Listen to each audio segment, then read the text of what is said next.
guys, welcome back to my channel. Today I am going to be doing my daughter's hair.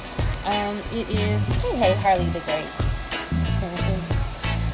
It is hair day for little Miss Harleigh, and so I've trimmed her ends. As you can see, I've kind of let her ends get a little out of control, so I'm just going to trim off about a half an inch each time I do her hair. But today we're going to do a protective style using the Expressions Looped hair, Faux locks curly, excuse me. And we're just going to do 12 inches today. So I'm going to show you guys how to get this easy look, and we'll be back. Okay, so we have our braid pattern. It's finished. I did, let's see, 1, 2, 3, 4, 5, 6, 7 braids. This is the back.